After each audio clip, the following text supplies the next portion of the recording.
Bilal radiallahu anhu, he was born in Mecca. His origins were from Abyssinia, or what we know as Ethiopia. And according to majority of the historical reports, he was born 3 years after the Prophet, peace and blessings upon him.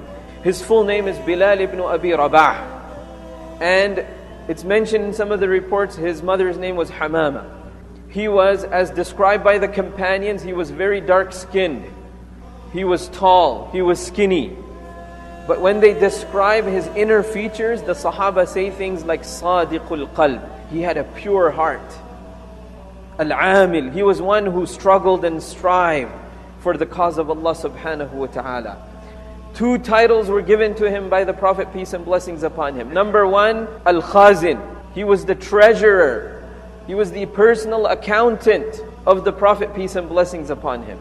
Wal-Mu'adhin. And he was the very first man who ever called the adhan in the life of the Prophet, peace and blessings upon him. And as Prophet, peace and blessings upon him says in one report, that he is the leader of all those who call the adhan and call to the prayer. Within the Islamic narrative, you often hear the word that Bilal radiallahu anhu and the Sahaba radiallahu anhu sacrificed. They sacrificed. Bilal radiallahu anhu belonged to the tribe of Bani Jaham. His mother was taken as a slave, and he was sold to a man called Umayyah bin Khalf. Now Umayyah bin Khalf was one of the most ardent enemies of Islam, and this was his master. So Bilal radiallahu anhu went and he sat by the Prophet sallallahu alaihi wasallam. He wanted to hear about this message, and it was a revolutionizing message. It was a message that even gave a slave hope. And Bilal radiallahu anhu, he embraced Islam because this Islam gave him hope. And after a little while, Umayyah bin Khalf found out about the Islam of Bilal. And the narrations mention that he tormented him. If the streets of Mecca could speak, they would tell you that these are the streets where Bilal would be dragged until his skin would peel from his body. And then they would beat him with their sticks, and they would pelt him with stones. And what would Bilal say? He would say, Ahad, Ahad, one Allah. They would make him lie down. They would put armor upon him so he would boil even more. And then they would put a rock upon his chest, and it would feel as though his ribs are being crushed.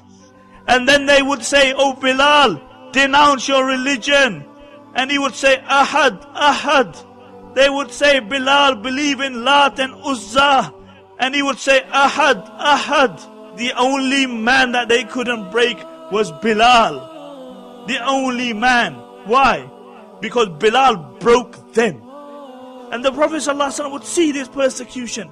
And one day he went and he said to the Sahaba radiallahu anhu, he said, isn't there anybody out there who can buy Bilal and free him? Look at the torment that he goes through. And Abu Bakr radiallahu anhu was Abu Bakr. And he went to Umayyah bin Khalf. And he said to Umayyah bin Khalf, he said, send me Bilal.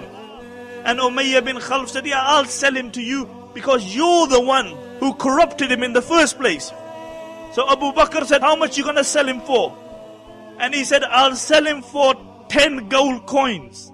And Abu Bakr radiallahu anhu went home and he bought back 10 gold coins and he gave them to Umayyah. And Umayyah began to laugh. And Abu Bakr radiallahu anhu said, oh Umayyah, what are you laughing for? And Umayyah said, Abu Bakr, I swear by Allah, if you had haggled with me and you had offered me 1 gold coin for Bilal, I would have sold him for 1 gold coin. And Abu Bakr radiallahu anhu turned to Umayyah and he said, oh Umayyah, I swear by Allah, if you had haggled with me and you had asked me for 100 gold coins for Bilal, I would have given you 100 gold coins. Abu Bakr bought him and he freed him. And then what would Abu Bakr radiallahu anhu say about Bilal? He would say, Bilal is my master. Umar ibn Khattab would say, Abu Bakr is our master and he freed our master. And then came the battle of Badr. And Umayyah bin Khalf had no intention in participating in this battle. And Umayyah went into the battlefield. In every single battle, the Muslims had a slogan. You know what the slogan in this battle was? Ahad, Ahad. This must have shook Umayyah. And after the battle, Umayyah was taken as a prisoner, and Bilal radiallahu anhu saw him. And Bilal said, the pinnacle of kufr, I will not survive if he survives. Either he lives or I live. He pushed Abdurrahman ibn Auf out of the way and he struck Umayyah and he killed him. And whilst he was killing him, what did he say? Ahad, Ahad.